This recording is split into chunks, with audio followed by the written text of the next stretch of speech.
Well, we welcome you back to Baseball Expats as we hurtle toward MLB opening day. Well, sort of. As the Dodgers and Cubs at the Tokyo Dome Tuesday and Wednesday night. And we're going to jump right into it. Not a moment to waste.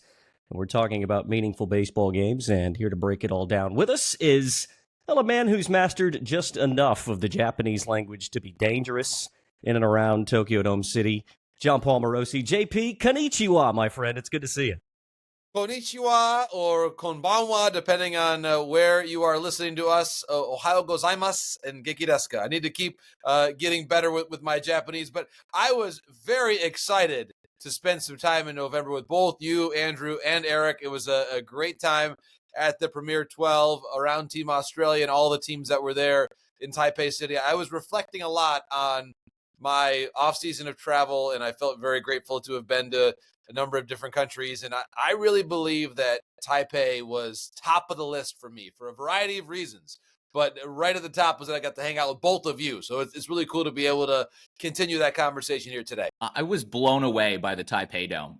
That was a bucket list baseball stadium on my list that I didn't know even was on my list, if that makes any sense. Like, I was amazed by how loud it was. It was like a college football marching band experience mixed with that typical Asian chanting for every player and every unique song. Australia got toweled in that game too. So the crowd was up and about, and there were some long innings, which only made them louder. But I don't think I've ever been in a baseball stadium that had noise like that. And that included, it was probably up there with World Baseball Classic. But man, that was a bucket list item that I didn't know existed. Yeah, I agree, Eric. And for a lot of different reasons. Of course, the stadium itself took nearly 2 decades to build, from conception and plans and the initial construction to actually opening it. So it was the longing and the waiting of having a ballpark like that for the people of Taiwan. And then what that event meant to be able to host it there at a time where the national team was getting better and better. Of course, then Taiwan is able to celebrate winning it, which was its own victory. And also it was a watershed landmark moment for Taiwanese baseball. You think about in Japan, yes, the Tokyo Dome, we're going to see it during this Dodgers Cubs series. It's electric. It is one of my favorite sports venues anywhere in the world, but they're used to seeing games of this importance. It was really special for me, and I know for both of you, to be there at the first big event that particular venue had hosted. And you could also call the entire tournament and the experience the most important sporting triumph for Taiwanese baseball ever, certainly at the senior level, and indeed was one of the proudest sports moments in the history of the country. So when you talk about all those different elements to it and the importance of not just how exciting the games were, but what it all meant. And sometimes in sports, and we can't plan it that way, you can't line it up and you can't mark it on your calendar and put it in your phone as a calendar reminder that, oh yeah, in 6 months you're going to watch something that transforms the meaning of a sport in a country. It just happens. And for us to have experienced it as organically as we did, honestly, was a pretty cool blessing and a great way to start the winter time for us, in North America, and certainly the start of summer, spring, you would say, where you are.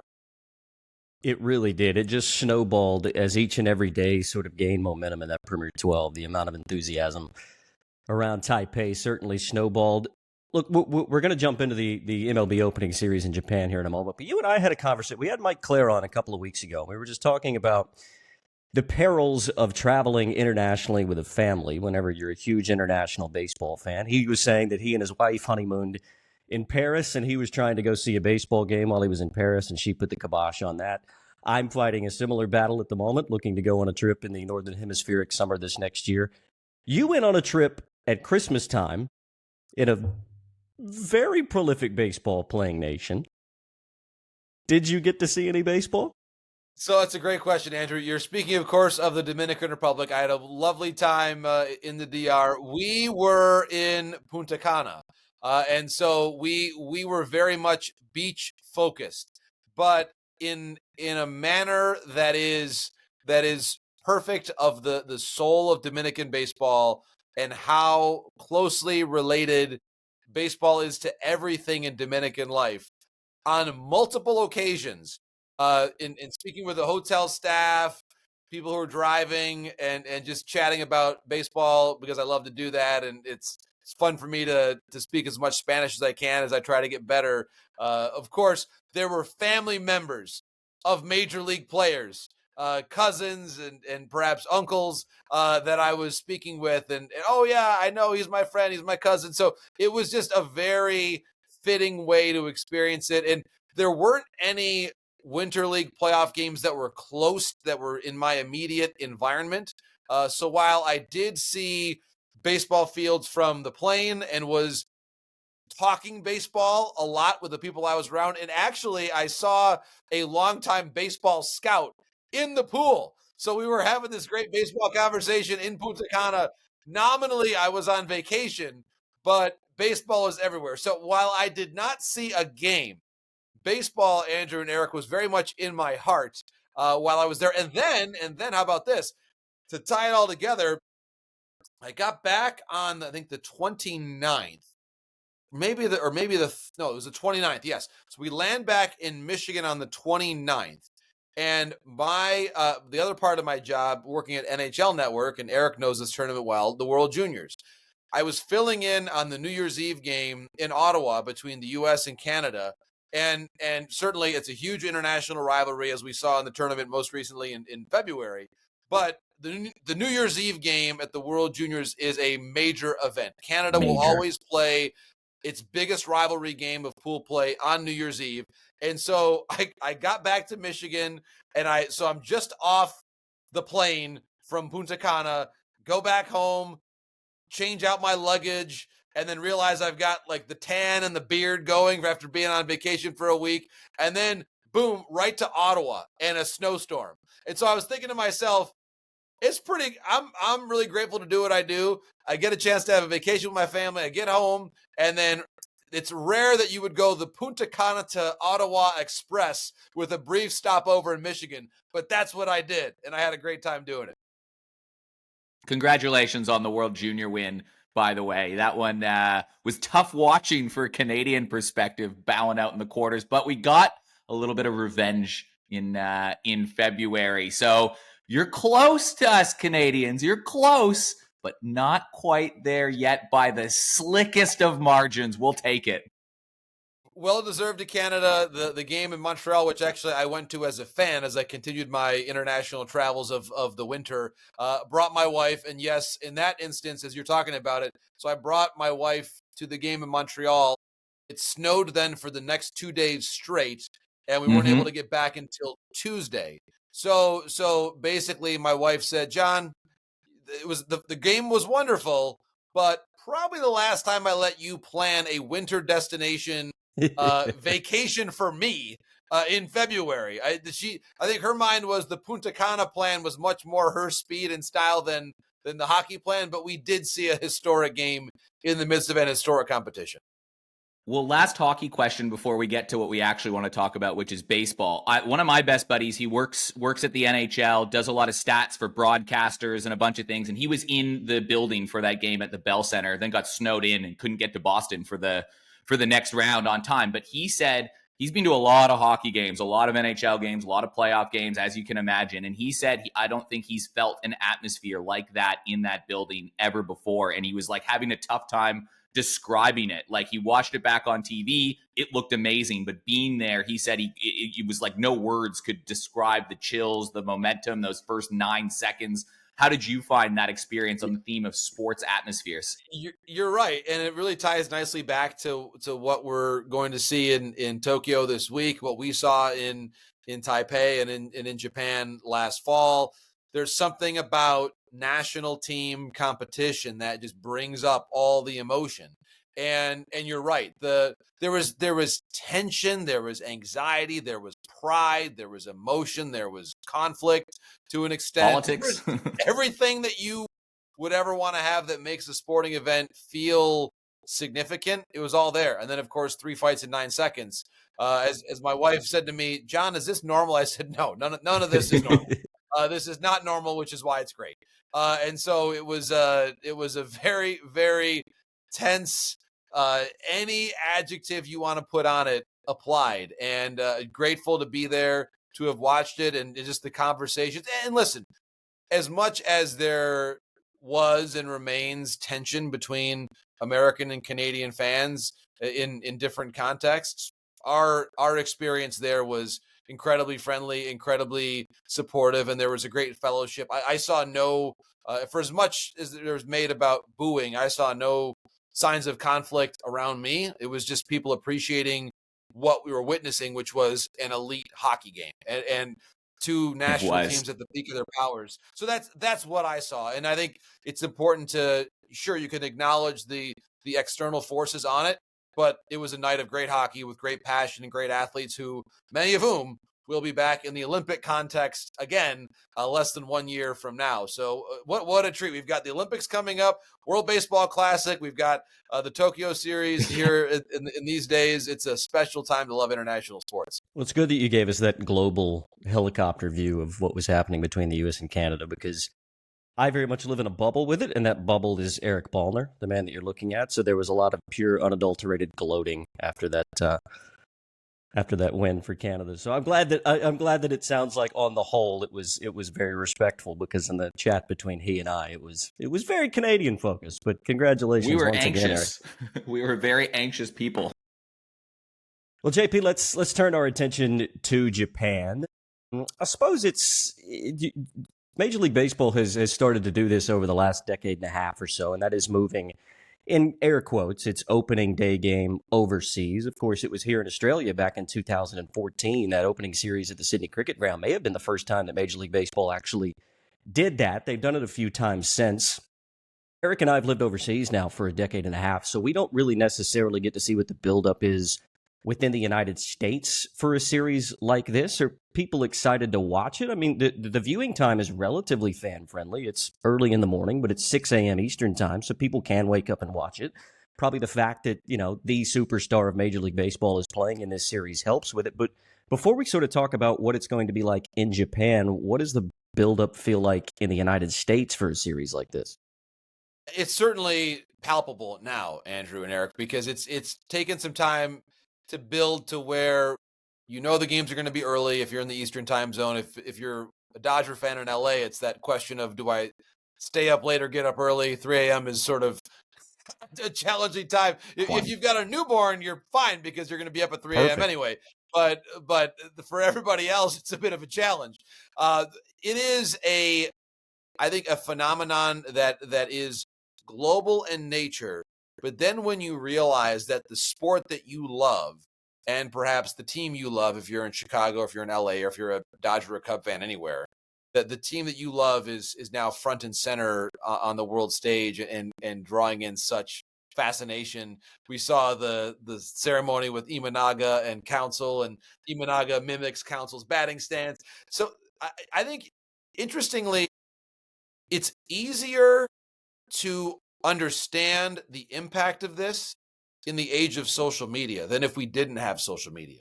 And we can debate. It's a separate podcast, by the way, the good and ill of social media. But yeah, that's what I will say in in this context is that it actually is really helpful, because you're getting updates from people who are on the ground in Japan at that time, reporting around the clock.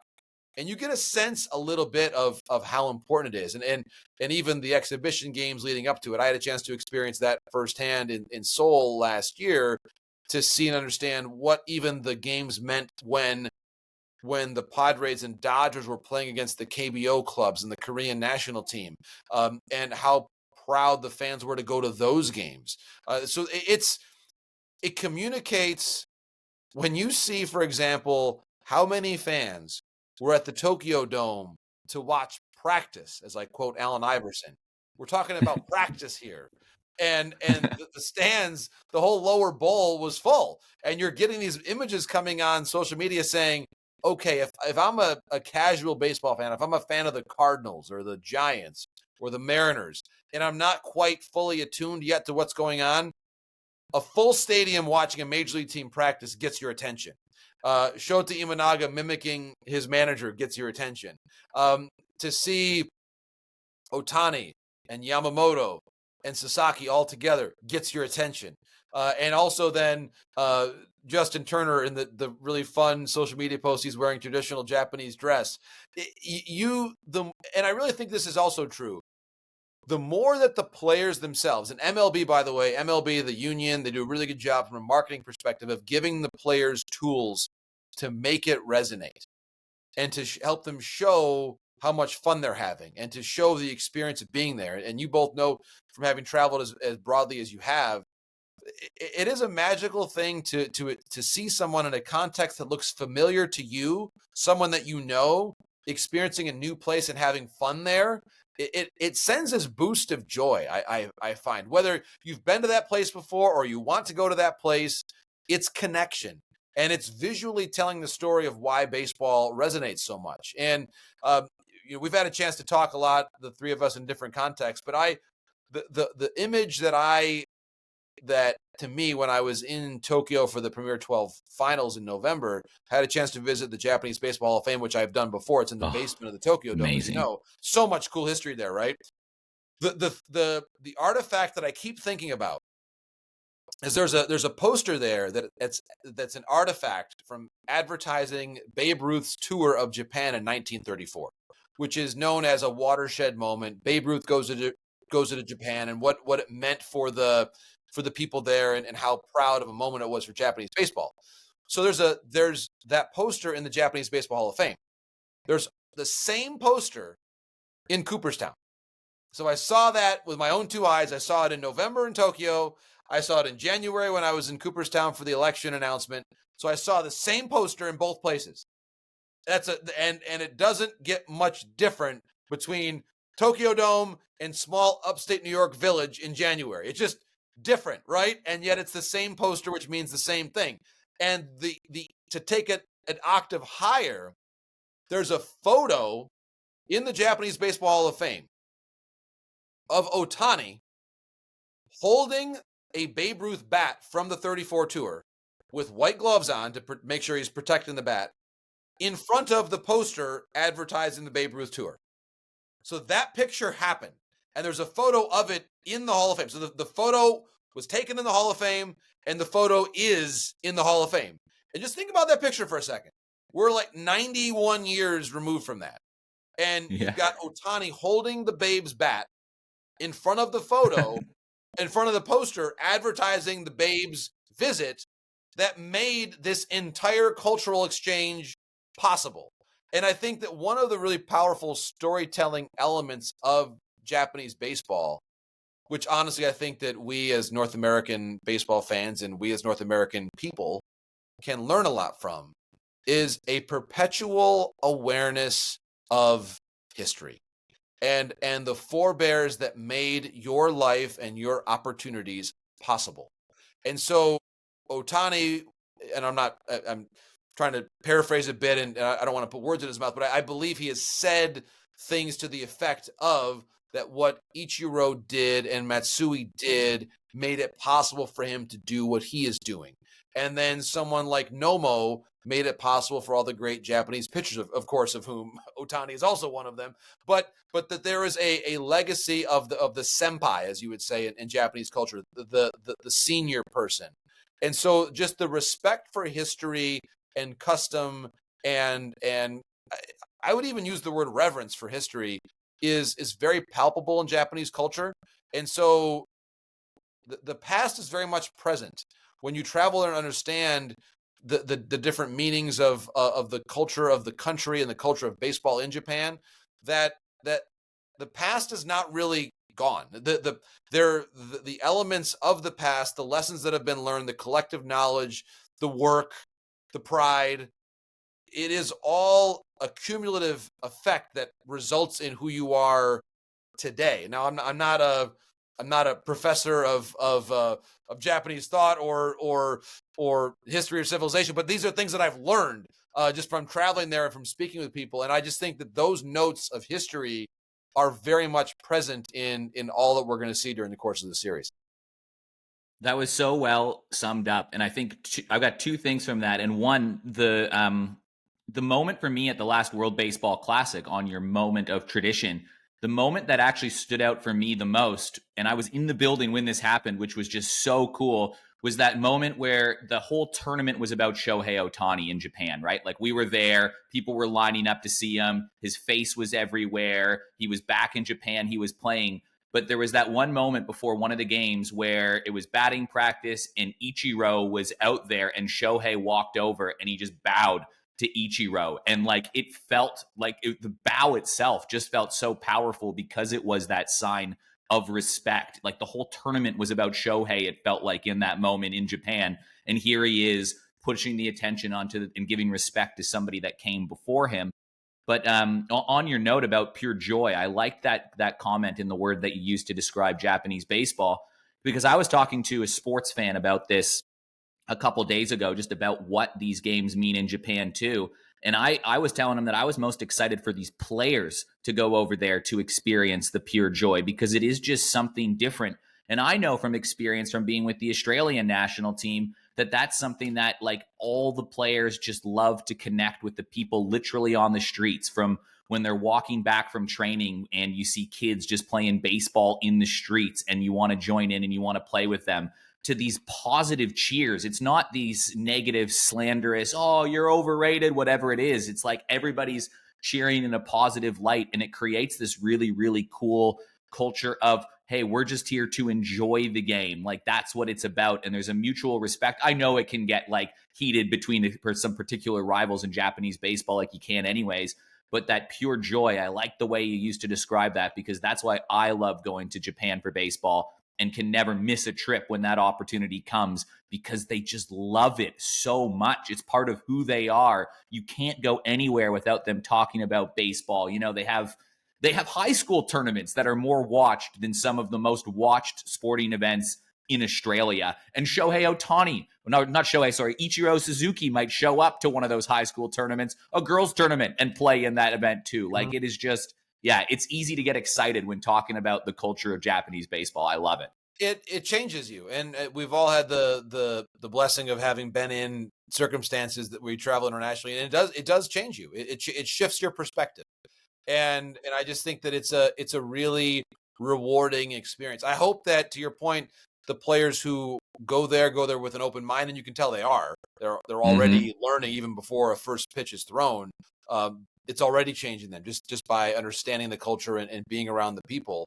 It gives you a renewed sense of discipline, I think, of work, of taking pride in what we do, of what it means to represent your country and your sport in a different context, and to show the best of what we've got as people who are linked to Major League Baseball, and then also respecting what they've done in NPB and Japanese national team, certainly having won a lot of tournaments, especially the most recent WBC. And it's similar to, and I know that you've both lived this through baseball in Australia, also those players that have played in Taiwan or in Korea or in Japan. When players go there with an open mind and want to have the life-changing experience, it is transformative. Think about Adam Jones at the end of his career, having gone to play in Japan. It's changed his life, changed his career. He's international baseball man everywhere. We talked with Spencer Patton during the course of the Premier 12 about what it meant for him to play in Japan. And one of my favorite things too, and you've probably both heard this and noticed this, one of the most impressive things about Japanese fans is that they have in their minds, they know a perpetual list of all the North American players who have ever played in Japan. And so when they come back there with their national team, they get applauded. Spencer Patton comes to the mound pitching for Team USA, he gets cheered. I remember Efren Navarro during the Premier 12 back in 2019, playing for Team Mexico, he got cheered when he came up to the plate, even when it was against Japan. That's respect. And they respect those who come there with an open mind and say, I'm here to learn. And I think that your culture will give me new perspective on my own. And it's a really powerful thing. What do you think Justin Steele is going to be feeling if he is the pitcher in game 2 when Shohei Ohtani walks up to bat and that whole stadium just erupts in unison in Shohei's song that everybody is just so excited to sing?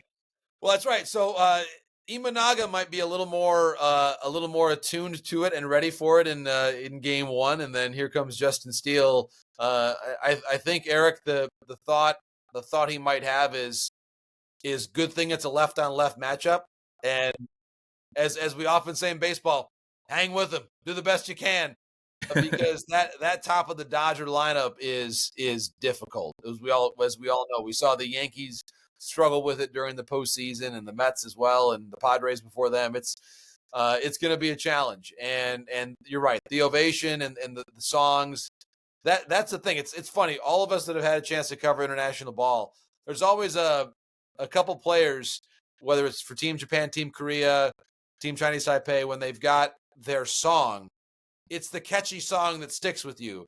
I remember Kim Ji-won from Team Korea. I liked his song the best. I was a big fan of the Kim Ji-won song. So you all have those songs that get played and repeated and end up you committing to memory a little bit as you're getting ready to cover these international tournaments.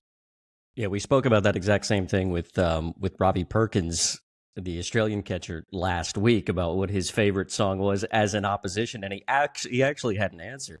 It was Kondo, and it was he said it just stuck in my head because we can get the guy out. He's like, it was the coolest thing of all time. Big Shugo Maki's song was playing pretty well too. Shugo Maki back in November, he had a pretty good tournament himself. Yeah, well, as long as they're performing, they're all great songs, right? It doesn't matter because right. it's as long as something happens after the cheer, it's followed by an explosion of cheering. So nothing makes it cooler than that. The other thing that I'll just to tie a bow on what you were saying, it goes back to something else that Robbie talked to us about last week. And that when the Japanese players come to Australia for the winter, they're often doing so in a developmental standpoint, but developmental in terms of a personal development, not in terms of a baseball development. And we talked to him last week about how the North Americans really can probably glean something from that. Just as what you're saying, a lot of these guys go overseas later in their careers and go, why didn't I do this when I was 18? Why didn't I get some sort of worldly experience? I was too laser focused on becoming the best baseball player that I could be, maybe not necessarily getting as much life experience as I possibly could. So that may be an unintended outcome, potentially, for some of these Cubs and Dodger players that are not Japanese players, that have not traveled. I mean, look at a guy like Matt Shaw, for instance, right? There's a potential that he could blossom because, oh, by the way, there's this whole world outside of this baseball sphere that I've just lived in for the last 5-6 years of my life, being told that I'm the greatest next best thing. But development's not just about baseball development. We know that. We're not elite baseball players. We know that in order to develop, we have to develop in life, right? The three of us. So it's just interesting that Robbie was talking about how the Japanese players are so good at that. And the inverse of that could be true for so many of the other guys that are going to play in this series. Yeah, that's a great point, Andrew. And I do know that it's part of the Japanese baseball culture that you're always striving for perfection, even though you realize that true perfection is unattainable, but the effort toward it has value in and of itself. And indeed has a high value that is worth pursuing for its own sake. The work is the work, and there is to be found perspective, joy, fulfillment in work. And that is, I think, part of the Japanese baseball work ethic. I know it certainly transcends to other facets of Japanese life. And the interesting thing, I'm glad you mentioned Matt Shaw, because, of course, he was on Team USA playing at the Tokyo Dome in November. And so he's already played in that ballpark. And it was interesting to talk to some of the more senior members of Team USA about what international baseball, and this series represents this to some degree, but the international baseball experience for the younger players, like we saw in the Premier 12, is really important because very rarely does the modern American minor league baseball player play a game in which winning for his team is the foremost objective. It is often development. And so, ironically, you play for your college team where there's really a sense of, okay, we're trying to win the College World Series. And then as soon as you sign and turn pro, it's not so much about that. It's about you individually getting to the show. And so, unless you're going to play in winter ball where there's tremendous pressure on you if you're in the Dominican or Venezuela or Mexico, just based on the fans and how intense it is, there you've got to win. When you're playing for your national team, you've got to win. But when you're playing at Class A and you've got a four inning limit, or you're going to do X number of at-bats here and then move across the diamond, it's not the same thing. And there were veteran players on Team USA saying that they were watching their young teammates who were certainly, they were saying, these guys are more talented than me, but they've never played a pro game that really mattered like this before.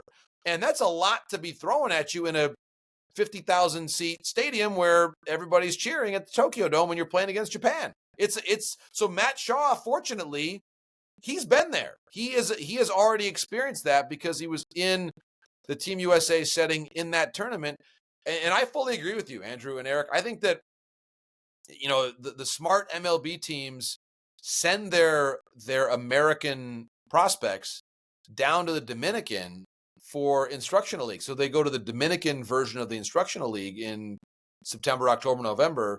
Maybe they're in their first year out of high school or college, but they have to adapt and learn a new culture, and it's going to make them better leaders. That's the idea, is that ideally your best players will eventually be your leaders. Well, if 40% of your clubhouse speaks Spanish and you don't, that's a bit of a barrier. And it's if you're going to be the leader and take on that mantle, it's up to you to find a way to connect to 40% of your room. And if you're not learning Spanish, if you're not at least trying to lean into the culture and embrace it, you're not really leading as well as you can, because you can't connect. And it's up to, I think, the leaders and those that really care about there being a strong culture, connected culture. You've got to find a way. I think linguistically is a really important dimension to add to that. On the theme of Matt Shaw, based on what you saw at the Premier 12, and it looks like he could be starting in these games in Tokyo. I can't wait to see when the lineups are written down. How is he legit? Is he the real deal that could make an impact as soon as this year with the Chicago Cubs? Yes, he is. He's. I think that we're seeing more and more teams that are comfortable, whether it's Cam Smith, who ironically used to be a Cub with Houston, and in different contexts. But I think we're seeing teams trusting their own internal players more and more. Let's think about this. If you've had an opening at third base, which the Cubs nominally do at this moment, and they choose Shaw, well, they could either choose Shaw or hypothetically, let's say, and this wouldn't happen because it's a rival, at least I don't think it would, or you could trade for Nolan Arenado. Well, look how much money Nolan is making for the next 2 years. Shaw's going to make the minimum. Why would you box yourself into committing to a long-term or a multi-year deal for a veteran who's making more money than maybe what his production suggests, or bring in a young player, give him a lot of runway to play, and yeah, he'll make some defensive mistakes. It's part of baseball. But the bat is legit. He came in. I think he's in the process of winning a job. I think we're going to see a lot of Matt Shaw playing third base, especially the Cubs are still waiting to see when Nico Horner is going to be back and healthy. So I think this job is Matt Shaw's, and maybe we see some John Birdie over at second base. But the way the Cubs have not replaced him at that position or not brought in a veteran over him suggests to me that they are increasingly comfortable with the notion of Shaw playing a lot of third base this year. That's Australian Baseball League legend John Birdie to you, by the way. Right. But Matt Shaw, you got to wonder too how much the Premier 12 would have played in their mind for the Cubs to give him that chance too, because he had like 14 RBI and a couple home runs. He had 14 hits in 9 games, and it was the timing of the hits that he had for that USA team too. So surely, if you're the Cubs, you're looking at that and saying, all right, when the chips are on the table here, this is a guy that we can kind of trust or has a proven track record of getting it done too. No, you're right. And I think that was a big part of their calculus. Also, to the point of his defensive work, he had typically been more of a middle infielder, but the reps at third base, during those 3 weeks, he was working with Dino Ebel, who's the Dodgers third base coach, and in my opinion, is one of the best infield instructors in the world. That's ABL legend Dino Ebel to you too. There you go. There you go. So Dino was working with him every day. And now, of course, Dino's going to be coaching against him in the Tokyo Series. But I just think for a lot of reasons, that was a really good investment of Matt's time. And I would expect, not having had a chance to ask Matt about it in recent days, I would expect that experience is one that he's going to really treasure and is helping him right now. So staying on the theme of the Cubs, we'll obviously talk about the Dodgers in just a second. Suzuki, Shota Imanaga, obviously they are the main attraction for the fans within Japan, both guys that we're relatively familiar with. Each has represented Japan. Each has played a major part in representing Japan. Shota Imanaga at the World Baseball Classic. Seiya Suzuki was a hero at the Premier 12 back in 2019. Does it feel at all like those two guys are maybe taking a little bit of a back seat to the Dodgers superstars when you talk about Yoshinobu Yamamoto and Roki Sasaki, and oh, by the way, a guy named Shohei? Does it feel at all like these Cubs guys maybe are taking a little bit of a backseat, and could they use that to their advantage potentially? There's only one Shohei, right? We do know that he is truly one of one, and so I think that everybody, even Eric, Andrew, and John we'd be secondary to Shohei if we were in the same marquee as him. I can safely confirm that. Yes, safely confirmed. So we're all second to Shohei. I do think that maybe the Cubs are arriving as a bit of the underdog. The Dodgers are the defending World Series champions. They've got 3 Japanese superstars who are on almost a first-name basis for many Japanese fans. But I think in that context, the Cubs also have a quiet confidence. They're a really good team. They're predicted by a lot of people to win the Central this year. They've got Kyle Tucker. I think they've had a very productive offseason. They've been very good this spring. Again, they've got some young talent like Shaw. Pete Crow Armstrong is really starting to emerge, I think, as a potential all-star player in this sport. So the Cubs probably are going to lean into that underdog status, but love it at the same time, because if it's anything like last year, it was a split. The Padres won game 2, Dodgers won game 1. It's hard to sweep any series, even a 2-game series. So I'm going to go ahead and predict it's going to come back 1-1 after a long trip for what's going to be a very memorable, great Tokyo Series. As for the Dodgers, I'll just go season perspective. Are they as big as a lock in your mind? Everyone you talk to or hear from, it's like already written in stone. The Dodgers have won the division. They're playing for the World Series this year, it feels like. Like, that just seems to be the narrative around the Dodgers. So who are their biggest threat, do you think? And are they as much as a lock as everybody seems to be saying? I think to the playoffs, they're pretty good. They're pretty good locks right now, I would say. But the Giants are better.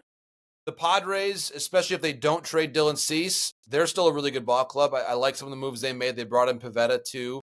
You look around the rest of the landscape of the National League, I like a lot of the teams out east. I think that the Mets, even though they've had some injuries this spring, I think they'll be a really good team. The team that I'm watching really carefully is Atlanta. I think Atlanta had so many injuries last year. People forget what a great team they have. And I think we're going to see a much better Atlanta version this year. They've got a really good young starting pitcher in Schwellenbach, who I think is going to have another good season this year. Yes, they don't have Max Fried this year, but they're healthier. They'll get Strider back. They'll get Acuna back. The Phillies are still a really good team. So there has certainly been a flow of talent to the National League in recent off seasons, and a lot of it's gone to LA. And so they are still the favorites without a doubt. But I would end on this note. Let's not forget that last October, the Dodgers were 1 loss away from being knocked out in the first round in 4 games by the Padres. So as inevitable as they may have seemed by the end, it did not start that way. So there are no unbeatable teams in this sport. And we are, of course, 1 year removed from what was a Rangers D-backs World Series that no one saw coming. So while we had our Dodgers-Yankees series last year, the history tells us we're probably not going to get that same matchup back-to-back years. One more question from me, Jon Morosi. Look, there's different intensities, certainly as a fan, when it comes to a baseball game. There's playoff intensity where it's all on the line. Opening day always has a nice intensity because it's exciting. And there's regular season in intensity as well, sort of your dog days of summer sort of run-of-the-mill games, I suppose. Where do you think that these games in Japan between the Dodgers and the Cubs on this international spectrum will kind of fall in the scale of intensity when it comes to watching a baseball game or even playing in a baseball game? It's funny. Last year I had this feeling coming back from Seoul, where it felt like the end of the World Series because it was just such an event and there was so much emotion tied up in it. When I got home from that, I felt like, okay, it's November. The offseason's going to start now, right? Oh, no. We got 160 left. 160 to go. You got to go back to spring It's training similar to how after that. the WBC feels, where you have this massive event in March, and then you look around and say, "Oh wow, we got 6 weeks or 6 months of baseball left before the playoffs." So it does feel like certainly like a big celebration, like you've just wrapped up something big, when in fact we are just getting started. Boy, and I think we are excited. We're lucky in Australia, Eric and I, because we get to view these games on Tuesday and Wednesday, essentially in prime time, which is rare for us, right? Getting to watch Major League Baseball games in prime time. Yeah, it never happens. Only time of the year. Yeah, of course, never happens. Great friends in Yoshinobu Yamamoto and Shota Imanaga going head-to-head on MLB opening day, Cubs and Dodgers. Man, oh man, it's going to be fun. I know we're fired up. But JP, before we let you go, I want your way too early prediction on who's going to be hoisting the Commissioner's Trophy in October. All right, here we go. I actually, this is my first draft of this. I have not actually done this at all yet. I'm going to say the World Series will be the Chicago Cubs defeating, you got to do something different. The Chicago Cubs defeating the Tampa Bay Rays. How about that? The Rays, a storybook year for the Rays. They find a way to play at Steinbrenner Field and make it. So you heard it here first.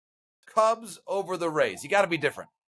Game 7 of the World Series at Steinbrenner Field. The phone you hear ringing walk off to get them there.